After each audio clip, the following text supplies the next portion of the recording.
Buenos días. La idea de esta presentación tiene que ver con compartir algunas orientaciones respecto a cuál podría ser nuestro rol como profesionales de la salud mental en la protección de la salud mental durante la crisis social que estamos viviendo. En primer lugar, en nuestro trabajo y en nuestra vida tenemos que recordar que las situaciones de desastre, las situaciones que significan grandes cambios para nuestras vidas y nuestras rutinas, viene la palabra desastre de disastrus, ¿no? Etimológicamente, y esto significa quedarse sin astro.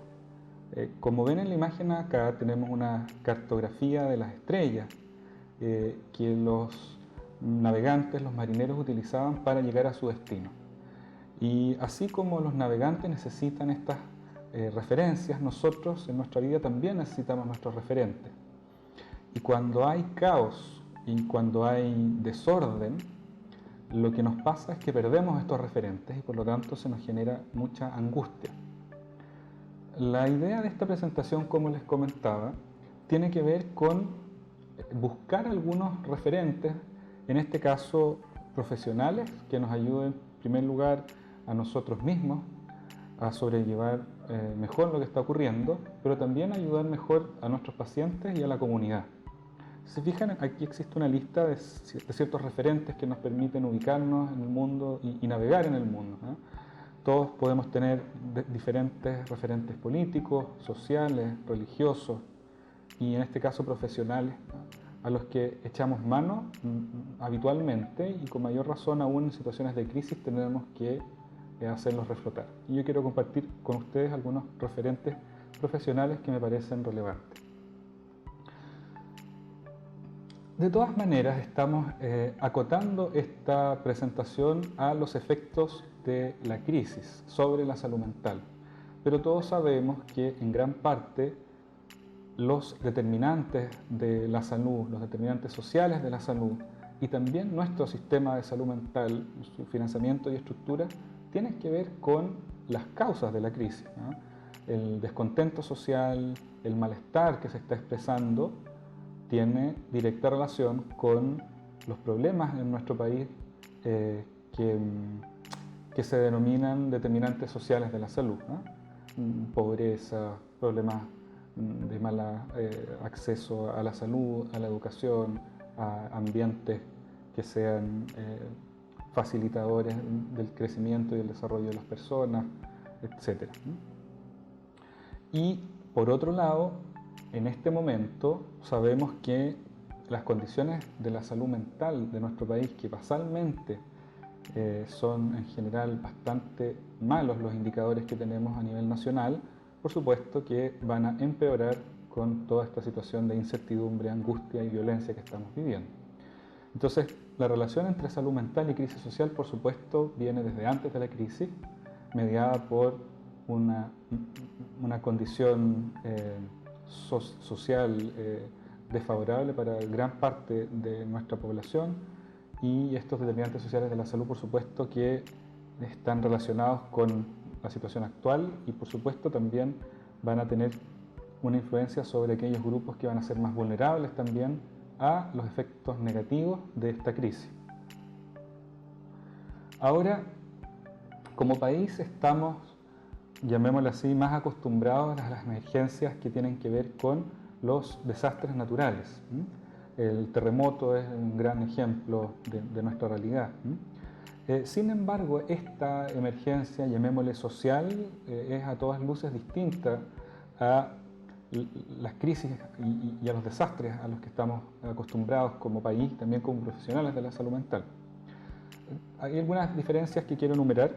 Primero, cierto, es evidente que los desastres naturales tienen causas naturales y los desastres como el que estamos viviendo actualmente tiene causas sociales. Otra diferencia importante es que en el terremoto tenemos un inicio y un fin muy bien determinados, a pesar de las réplicas, pero son, llamémosle, fenómenos netos, con bordes netos.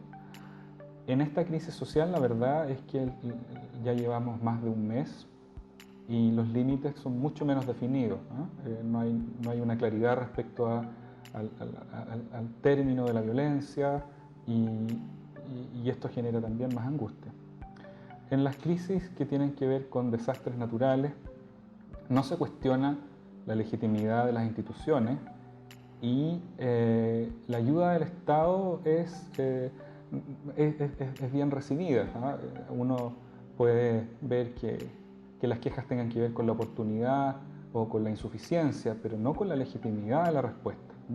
En cambio, en esta crisis hay una ambivalencia en grandes sectores de la población respecto a la respuesta del Estado y también se cuestionan las instituciones, ¿no? Y el actuar de las instituciones del Estado. El éxito, el salir de la crisis en los desastres naturales está mediado por el nivel de desarrollo y la infraestructura de un país o de una región. En cambio, en una crisis social, como le hemos llamado acá, o una emergencia social, el éxito está en función de una solución política, en la capacidad que tengamos de ponernos de acuerdo. Entonces, como vemos, esta crisis que estamos viviendo cumple con algunas características de lo que en la literatura se conoce como una emergencia compleja, pero también vemos que no cumple con todas ellas. Quisiera recordar que en nuestro país el Ministerio de Salud tiene dos documentos recientes publicados para el abordaje de la protección de la salud mental en situaciones de emergencias y desastre. Está la fotografía de estos dos documentos que de todas maneras les recomiendo revisar. Al final en la bibliografía aparece la referencia para que los puedan ubicar y descargar. Lo importante que creo necesario mencionar es que ambos documentos están muy enfocados en desastres naturales y por lo tanto creo que es necesaria esta introducción y esta aclaración respecto a los marcos que hacen diferente nuestra crisis para que estas herramientas puedan volverse más útiles. Vamos a tratar después un poco más profundamente de los contenidos fundamentales de una de ellas. Entonces, ¿qué complejidades tiene esta crisis que la hacen distinta a un terremoto? Más allá de lo que les mencioné desde el punto de vista de la definición, sino ahora llamémosle más subjetivamente.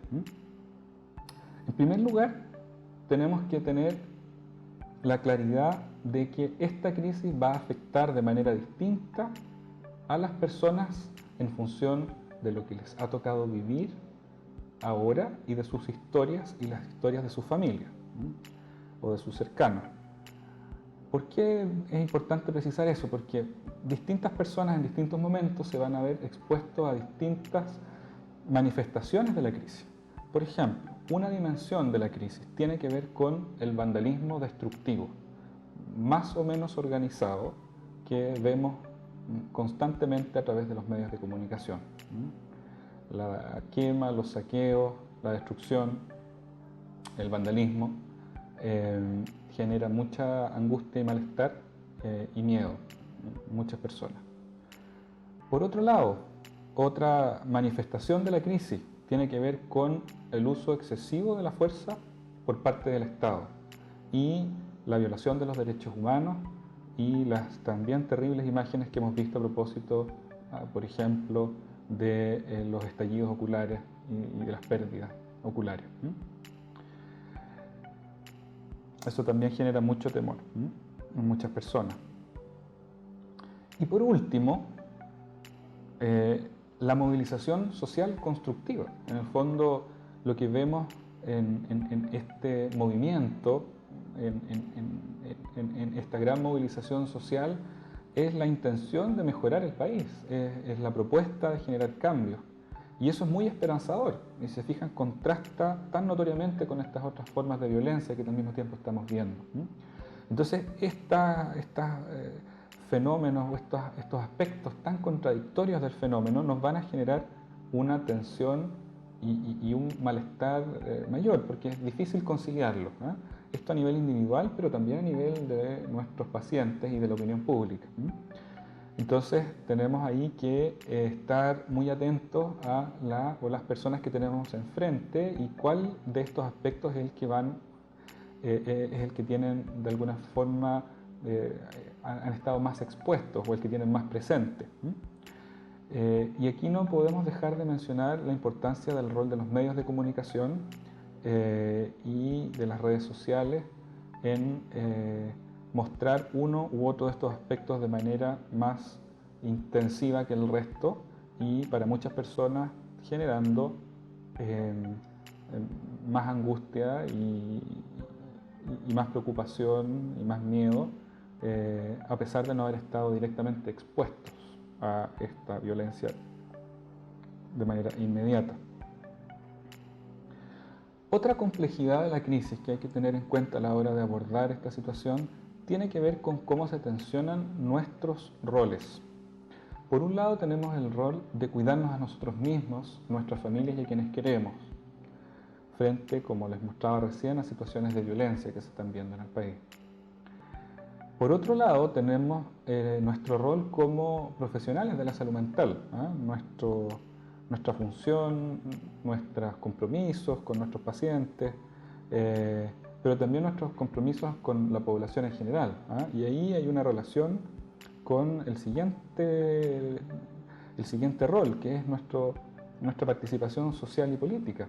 ¿Qué es lo que queremos? ¿Cómo podemos aportar al país? Y se fijan, cuando están estas tres funciones, llamémoslo así, tensionadas por cuánto tiempo y energía le dedico a cada uno, también nos va a significar un desafío respecto a la compatibilidad. Y esto nos va a pasar a nosotros, pero también le va a pasar a las personas que veamos. Entonces, esta gráfica muestra de alguna manera cómo estos tres roles que les mencionaba recién están en tensión. Y pareciera que uno no pudiese atender a uno sin desatender al otro. Eso, de alguna forma, creo que podemos proponer algunas formas de resolverlo o de disminuir por lo menos esa tensión durante la presentación. Y eso nos va a ayudar tanto a nosotros como a nuestros pacientes. Profundizando un poco más para entender esta tensión, la primera dimensión que les mencioné tenía que ver con nuestro rol o el rol de nuestros consultantes, de nuestros pacientes en la participación social y política. Ahí escuchamos por un lado esta idea de volver a la normalidad, ¿cierto? Pero por otro lado está el deseo de que cambien las cosas, de que mejore el país. Esa tensión, se fija, puede llegar a ser muy dolorosa para muchas personas. Yo creo que es muy importante pensar en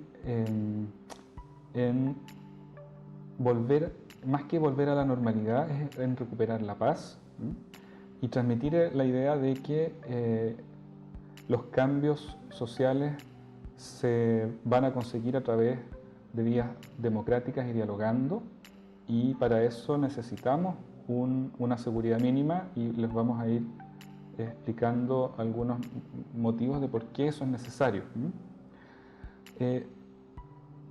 Es muy importante promover esto entre nosotros mismos y en las personas que nos consulten, porque muchas personas evitan participar, evitan opinar por temor a ser juzgados, por temor de alguna manera a ser censurados por sus pares.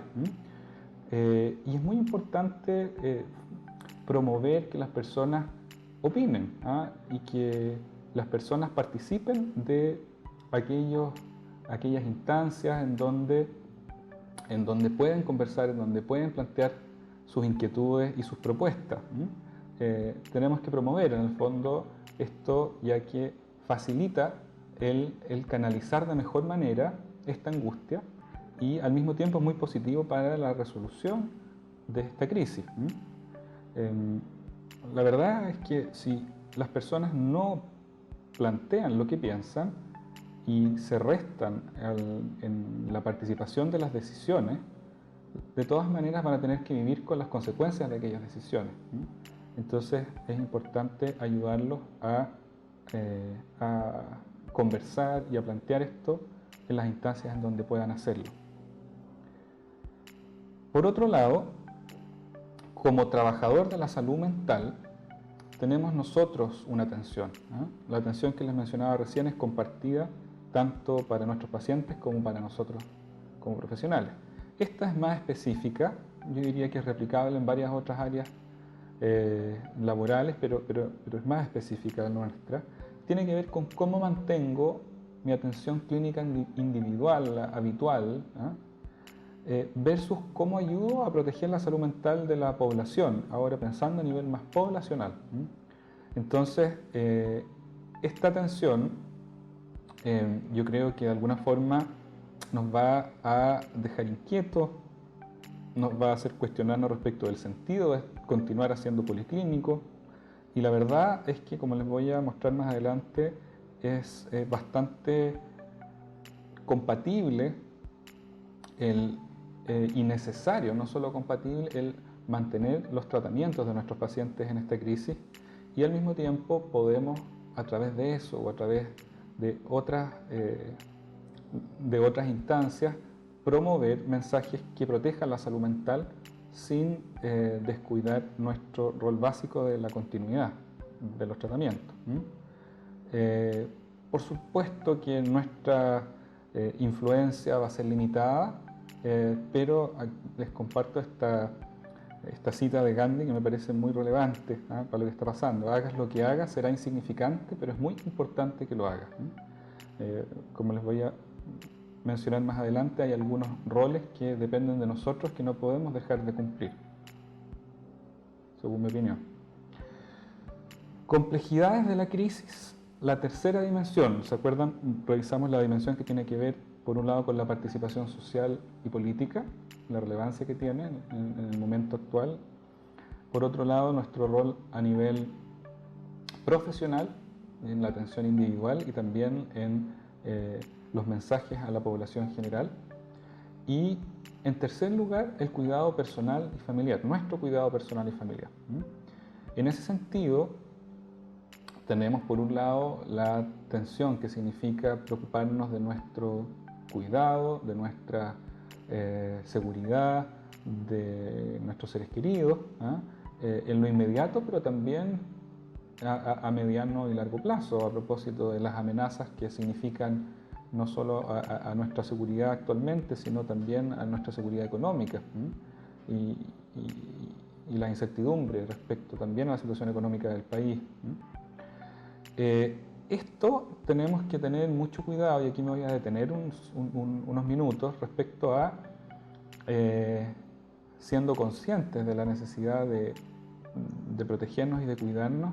También tenemos que ser muy conscientes respecto a la ansiedad persecutoria. Este es un concepto psicoanalítico que probablemente muchos están familiarizados con él, pero que en este momento resulta especialmente importante recordarlo, a propósito de la posición esquizoparanoide de Klein, que en estas situaciones de crisis nos puede llevar a polarizar las posturas. Este es un esquema que me parece muy ilustrativo, en donde esta ansiedad persecutoria a nivel personal y colectiva nos puede llevar, en primer lugar, a simplificar la situación a posturas extremas, polares, y nos va a hacer ver el problema como en términos de blanco-negro. ¿Y cuál es el riesgo de eso? Es que es muy fácil caer en soluciones inmediatistas, populistas, tanto de la izquierda como de la derecha. Entonces, ojo con evitar la simplificación, evitar el pensamiento polar extremo. Segundo, nos puede hacer olvidar la importancia del respeto por el prójimo y de sus ideas, volviéndonos intolerantes a posturas distintas, y proyectando, poniendo el problema y todo lo negativo en otros. Y por último, si ya vemos en términos de blanco o negro el problema, vemos que los otros son los enemigos, el justificar la violencia verbal en primer lugar un lenguaje agresivo, descalificador. Y en segundo lugar, la violencia física está solo a un paso. Llegar a justificar la violencia de las personas que están saqueando, destruyendo, o la violencia del atropello y violación de los derechos humanos, la verdad es que si es que estamos pensando de manera dicotómica y bipolar, es relativamente fácil y lamentablemente lo estamos viendo. Entonces, un aporte como profesionales de la salud mental es alertar respecto a ese tipo de fenómenos, ese tipo de mecanismos que es fácil que ocurran en nosotros y en las personas que veamos, nuestros cercanos y en la población. Eso, atención.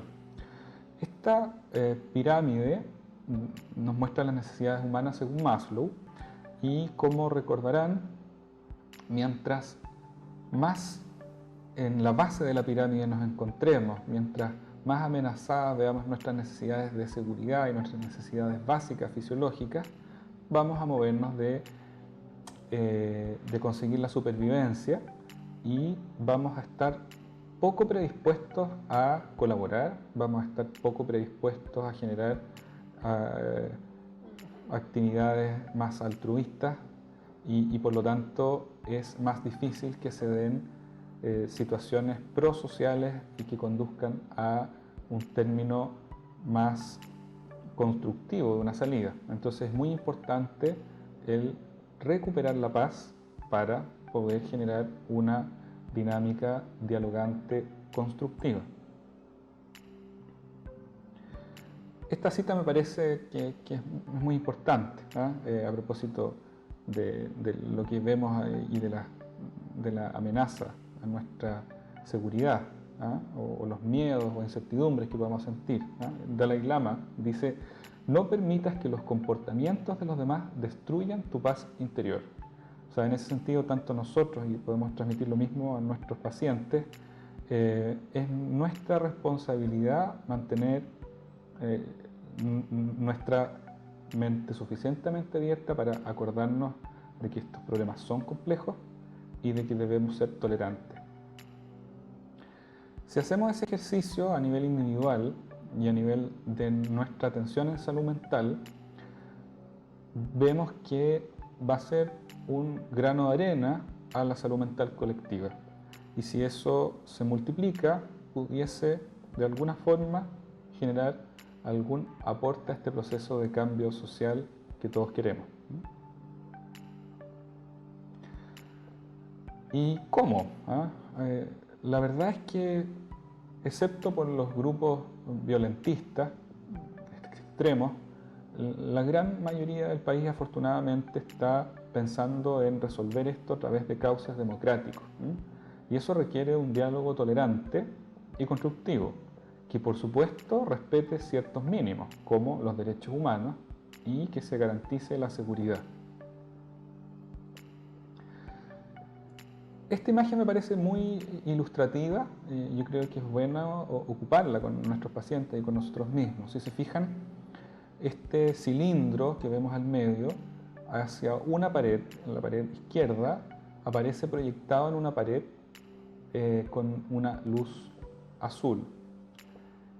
Y en la otra pared, la de la derecha, aparece proyectado con una luz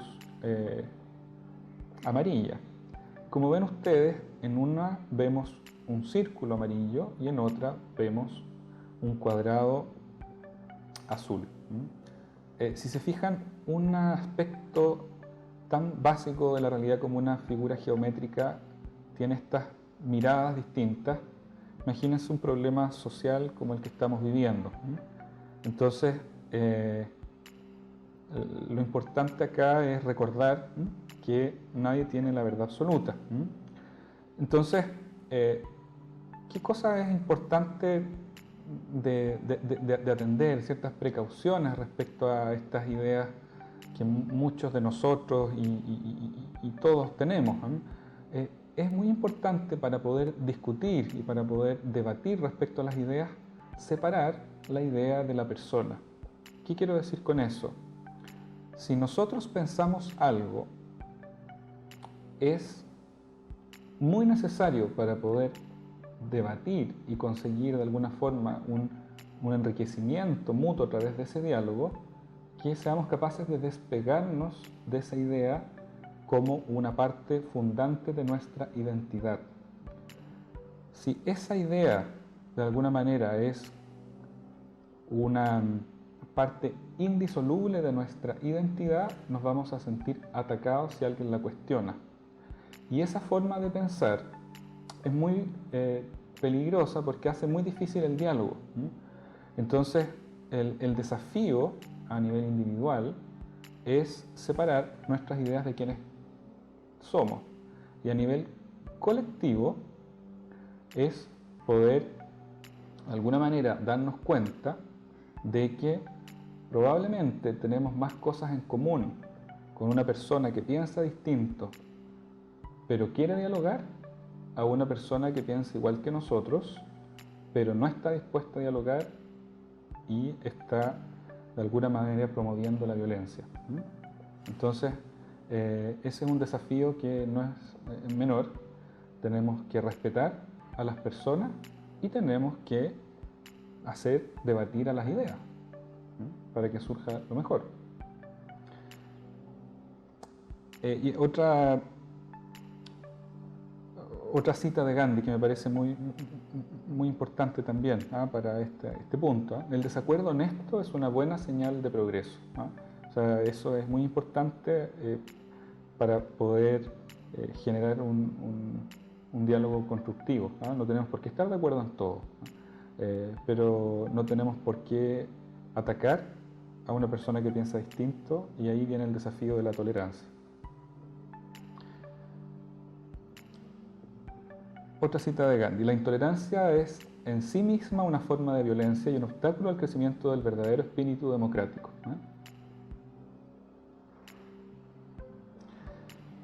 Eso a modo de introducción. Creo que el marco que acabamos de revisar nos permite entregar una orientación a la crisis y a proteger la salud mental en esta crisis, que nos permite ocupar, como les decía, estas herramientas, llamémosle más técnicas, a las que estamos más acostumbrados. Aquí hay una dimensión política muy relevante y una dimensión que hace necesaria el tener especial cuidado y especial atención a promover el diálogo. Entonces, creo que estos consejos o sugerencias pueden servir para el trabajo individual y también para el trabajo en algunos pacientes. Ahora, entrando más específicamente en la clínica o en la epidemiología y en el problema más específico de la salud mental en emergencia y desastre, esta pirámide lo que nos muestra es la distribución de los distintos problemas de salud mental ante situaciones de desastre. Esto, como verán, es muy genérico. Esto está propuesto por la OMS y es un promedio para todos los países en todas las crisis. Entonces no es algo exacto. Lo importante tiene que ver con las proporciones y las relaciones entre cada uno de este tipo de problemas de salud mental. Como ven ustedes, la base de la pirámide es lejos lo más importante, redondeando un 80% del total de los problemas de salud mental en situaciones de emergencia y desastre. Y estas reacciones son adaptativas y no patológicas. Y eso es muy importante para evitar patologizar síntomas y para evitar patologizar malestares que son reactivos, adaptativos y que no requieren intervenciones clínicas específicas, ni fármacos, ni psicoterapia específica. Vemos en intermedio un nivel que habla de trastornos leves a moderados que pasan de un 10% a un 15 o 20%. Acá sí ya tenemos que atender a estos pacientes y vamos a mirar algunas cifras un poquito más detalladas. Y por último, los trastornos graves, que son un 3 o un 4% que especialmente van a estar dados por aquellas personas que han sido víctimas de la violencia, aquellas personas que han sido directamente afectadas y que han tenido daños físicos o amenazas a su integridad física o vida a propósito de la violencia. Y vemos que nuestros pacientes que estaban en tratamiento desde antes de esta crisis probablemente también van a ser un grupo más vulnerable. La importancia de ocuparnos de la salud mental en situaciones de emergencia y desastre es que si no lo hacemos, estos efectos pueden amenazar la paz, los derechos humanos y el desarrollo de un país. Entonces, nuestro rol es muy importante. No estoy pensando solamente como clínico, sino en posicionar el tema de la protección de la salud mental como un eje de la respuesta del gobierno y civil a lo que está ocurriendo. Dentro de las respuestas de los efectos de las emergencias y desastres en la salud mental, tenemos que identificar tres tipos. Por un lado está la exacerbación de problemas preexistentes, o sea, la gente que de alguna forma tenía un episodio depresivo o tenía un trastorno depresivo mayor recurrente, puede agravarse por esta situación. Desde el punto de vista social, las personas que tenían dificultades socioeconómicas, las personas que viven en pobreza u otros, se van a ver más afectados. Es muy claro lo que está pasando, por lo menos en Santiago, con el metro, que comunas que les resultaba difícil antes moverse, ahora les resulta aún más difícil. Entonces, los problemas preexistentes se agravan. Por otro lado, tenemos problemas específicos inducidos por la emergencia, concretamente a nivel individual, angustia, el trastorno por estrés postraumático, que es el más conocido, pero a nivel social, la polarización, la pérdida de la confianza recíproca, la violencia. Y por último, problemas inducidos por la respuesta, como hemos visto la violación a los derechos humanos, el debilitamiento de las estructuras comunitarias, y tenemos que estar conscientes de la temporalidad de cada uno de estos efectos porque también se van a abordar de manera distinta.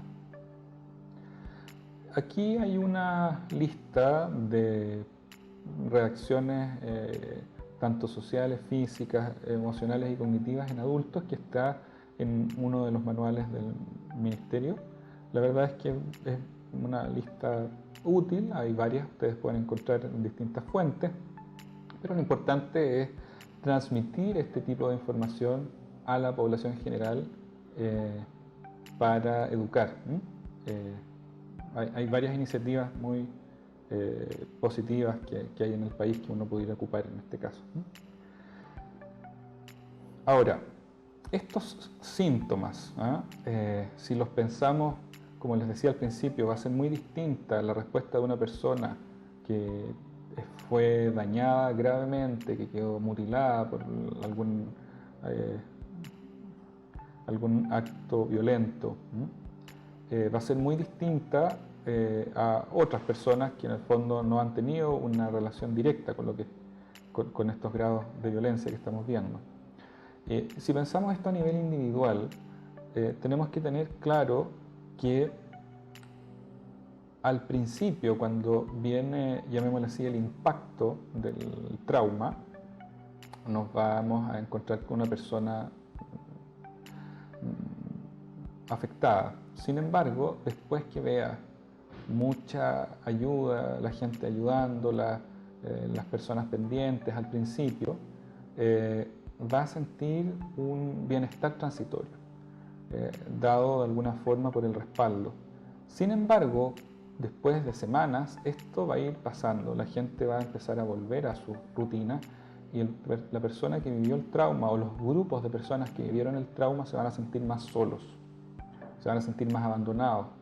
Y esto va a durar muchos meses, y si se fijan ustedes, después de años aparece realmente un nuevo comienzo, como mencionan acá. Vamos a ver un aumento progresivo del bienestar, de alguna manera accidentado por eventos que tienen que ver con los aniversarios o con estímulos que recuerden el trauma. Y eso tenemos que tenerlo en cuenta a propósito de repente de intenciones de generar intervenciones que sean puntuales, operativos, de una visita para consultas, de una intervención aislada, y no tener una organización general o una coordinación con los prestadores locales de salud y de salud mental que permitan sostener un apoyo a largo plazo.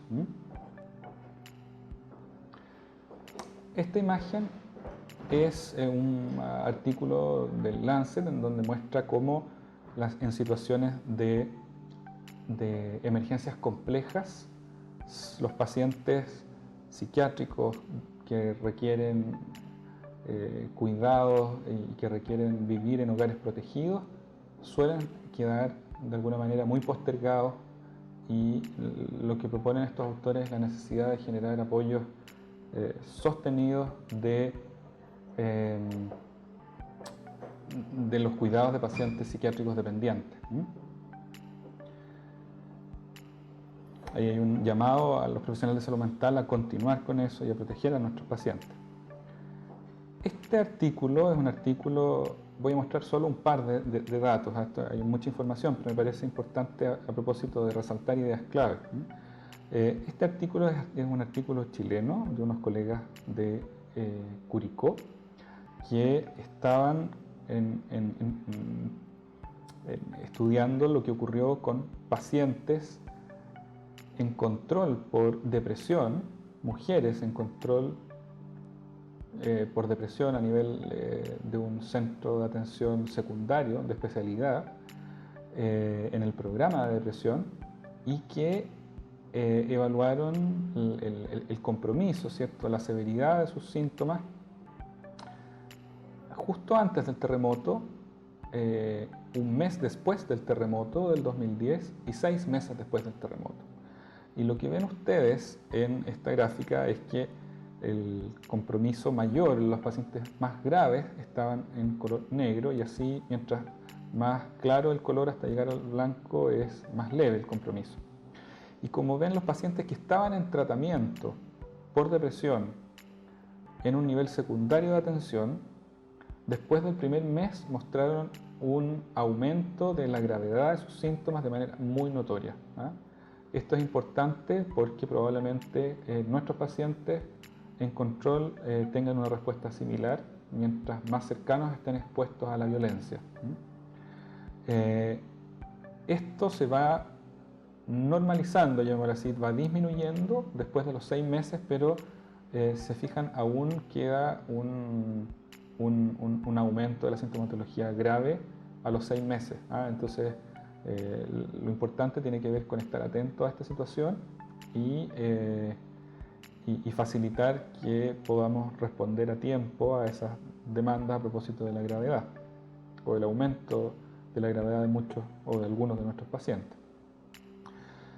Otro gráfico de estos mismos autores, la doctora Vitriol, es el estudio del estrés, el trastorno por estrés agudo y el trastorno por estrés postraumático, en donde vemos que en esta misma muestra de mujeres en tratamiento por depresión, vemos que el 58% cumplía diagnósticos para trastorno por estrés agudo, y después al 6º mes post-terremoto el 53%. O sea, los pacientes que están en tratamiento por depresión en nuestros centros de tratamiento de especialidad, con alta probabilidad, y que estén expuestos a violencia, con alta probabilidad van a generar síntomas de estrés agudo y postraumático. Lo que plantean los autores en esta tabla es: con alta probabilidad los pacientes que son traumatizados en su infancia van a, con este nuevo trauma, generar síntomas de estrés postraumático, que es lo que es muy conocido en la literatura Lo interesante es que son datos chilenos recientes, con población clínica en tratamiento. Ahora, respecto a la respuesta para proteger la salud mental en situaciones de emergencia y desastre es una respuesta escalonada. Esta pirámide la esquematiza muy bien. La base de la pirámide, como ven ustedes, tiene que ver con resguardar la seguridad y resguardar las condiciones básicas de vida de la persona. Si eso no lo tenemos, es muy difícil pensar en hacer una psicoterapia en una situación en donde la vida de la persona está amenazada y la seguridad también. Entonces, lo primero tiene que ver con recuperar la paz. El segundo nivel, como ven ustedes, está dado por el apoyo comunitario y familiar. ¿Qué significa esto? Y es especialmente importante para lo que está ocurriendo en nuestro país ahora. Significa que más que pensar en una atención clínica, grupal o individual, son las redes y las organizaciones de las personas las que deben fortalecerse. Las organizaciones comunitarias, las organizaciones que permitan también canalizar las inquietudes de la persona, las inquietudes políticas, las inquietudes sociales, las inquietudes de cambio, y el participar de ese tipo de reuniones, de asambleas, de cabildos, es muy positivo para la salud mental. Y si se fijan ustedes, también es muy positivo para la construcción del país. Entonces, este nivel yo diría que probablemente es indispensable que promovamos, y que promovamos con aquellas orientaciones que les mencionaba al principio. El tercer nivel ya tiene que ver con apoyos más guiados por profesionales, en este caso profesionales no especializados. Aquí encontramos los primeros auxilios psicológicos o la primera ayuda psicológica, para la cual existen varias guías y existen equipos en nuestro país capacitados. Y yo les voy a recomendar algunas guías, pero la verdad es que ahí hay bastantes personas ya formadas en nuestro país y es algo que pueden mirar en otras fuentes. Y por último está la atención psiquiátrica especializada, en donde el equipo de salud mental completo tiene el rol de atender los casos más graves. Estoy pensando en depresiones severas, intentos suicidas, psicosis que vengan de antes o que se gatillen a propósito de ahora, empeoramiento de adicciones, alcohol, marihuana, cocaína, otras drogas. Y por supuesto también el trastorno por estrés postraumático. Lo importante es no focalizarnos exclusivamente en el estrés postraumático, que aunque sí es una patología más característica de estas épocas, no va a ser la más frecuente. Ya conocemos nuestra epidemiología psiquiátrica, esa es la base. Entonces, esa es la punta de la pirámide, y si se fijan ustedes, es una responsabilidad, llamémosla así, exclusivamente nuestra, pero nosotros sí debemos informar a los otros niveles. Y creo yo que podemos aportar en clarificar que todos estos otros niveles son indispensables para proteger la salud mental. Para recordarlo, ¿cierto?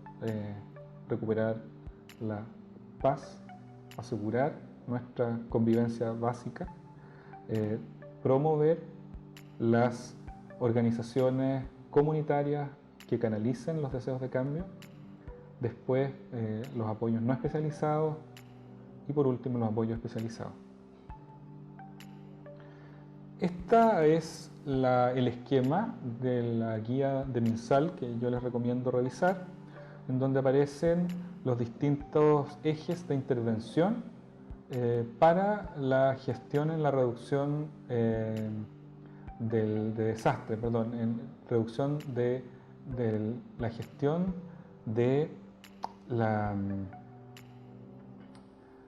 sigla GRD tiene que ver con la gestión de riesgo en el desastre. Y cada uno de estos círculos son elementos para abordar la gestión de riesgo en el desastre, y cada una de estas flechas son las etapas en las que se abordan estos distintos elementos. Esto es un plan de intervención para la protección de la salud mental muy completo. Yo creo que vale la pena revisarlo y nos permite darnos una mirada más amplia del rol de los profesionales de salud mental en estas situaciones de emergencia y desastre. Y como ven ustedes al centro, la coordinación intersectorial es clave. Y no voy a entrar en detalle, solo voy a leer cada una de ellas. Como les contaba, el fortalecimiento comunitario, muy importante. La comunicación social, cuáles son los mensajes que se entregan, cómo se entregan esos mensajes. Aquellos lineamientos técnicos, llamémosle más clínicos. La atención focalizada en grupos específicos. El cuidado de la salud mental de las personas que colaboran en la gestión de riesgo del desastre. Ahí es muy importante lo que pasa con los bomberos, lo que pasa con las personas que están atendiendo a los heridos. Gestión de la información, en el fondo, cómo hacemos de que lo que la gente necesita saber se sepa a tiempo. La educación para la salud mental, que es lo que hemos estado haciendo en esta presentación. Y por supuesto la coordinación intersectorial que permita que todo esto ocurra. Este es un manual que creó la CIGIDEN con la Universidad Católica, que es muy, creo yo, ilustrativo, sencillo y práctico. Hay incluso videos que ustedes pueden encontrar y es una fuente que les recomiendo para quienes quieran aplicar primeros auxilios psicológicos.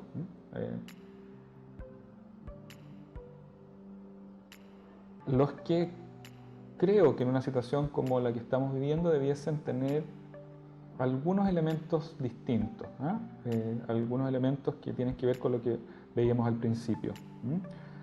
Por supuesto, claves para la intervención, tanto creo yo individual como grupal. Reconocer y contener los sentimientos generados por la situación. Acordémonos lo que veíamos al principio, que las distintas vivencias, las distintas situaciones van a tener distintos significados en cada persona y en cada grupo. Por lo tanto, es importante estar abierto a eso. Segundo, tenemos que estar atentos a resolver los problemas concretos que se están generando producto de la crisis. Tercero, reforzar las redes de apoyo, atención y organización locales. Se fijan, estoy volviendo a la pirámide que les mostraba al principio del IACS.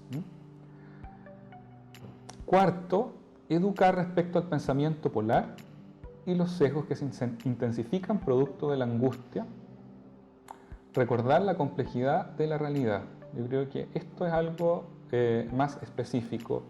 Lo que les mencionaba anteriormente es transversal a las otras intervenciones que se conocen. A mí me parece que es muy importante lo que les mencionaba respecto de la tolerancia, de estar atentos a cómo esta ansiedad persecutoria nos va a hacer tomar decisiones más movidas por el temor,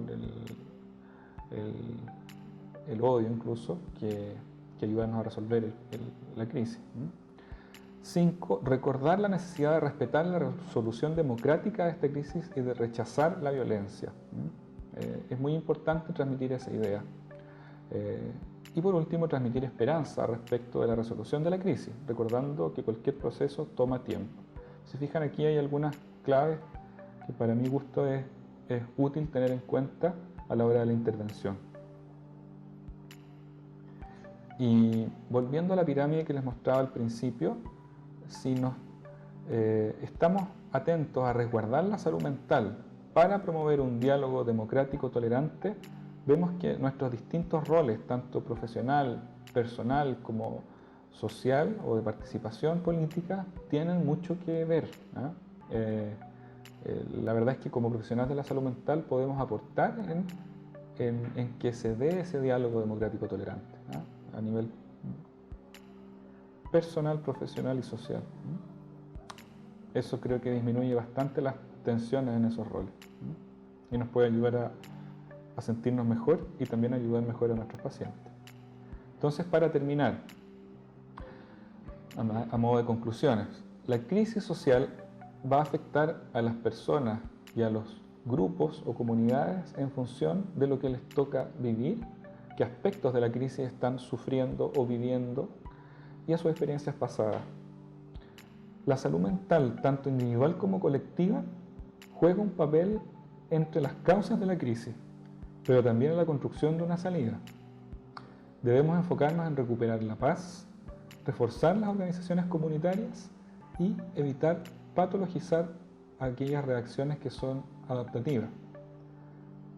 Podemos incorporar mensajes psicoeducativos relacionados con evitar el pensamiento polar, con la necesidad de generar un diálogo democrático y con no justificar la violencia. Y por supuesto es importante transmitir esperanza respecto a la solución de esta crisis y recordar que esto toma tiempo. Y esperanza, yo creo que me gustó mucho esta cita. Esperanza no es lo mismo que optimismo, no es la convicción de que algo saldrá bien, sino la certeza de que algo tiene sentido, independientemente de cómo resulte. O sea, nuestra responsabilidad, creo yo, es estar a la altura de la situación, ayudar a nosotros mismos y a nuestros pacientes a pensar para generar o facilitar este diálogo democrático, tolerante, que resulte constructivo para nuestro país. Muchas gracias. Aquí les dejo la bibliografía, desde donde pueden profundizar aquellas cosas que las mencioné.